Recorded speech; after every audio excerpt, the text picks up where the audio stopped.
அனுதினமும் சிவனாரை சுமப்பவரே, அண்டி வரும் பக்தரை காப்பவரே, என்றும் அருளை தருபவரே, எல்லா நலனும் தர நந்தி பகவானே எழுந்தருள்வீரே.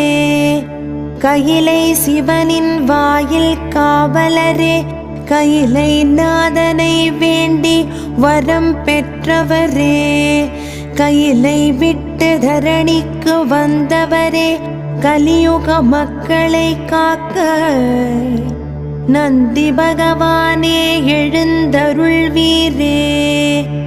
திருவையாறில் பெட்டியில் கிடைத்தவரே, திருசிலநாதமுனி சாரு லக்ஷணையிடம் வளர்ந்தவரே, சைலாதர் என பெயர் பெற்றவரே, திருவாத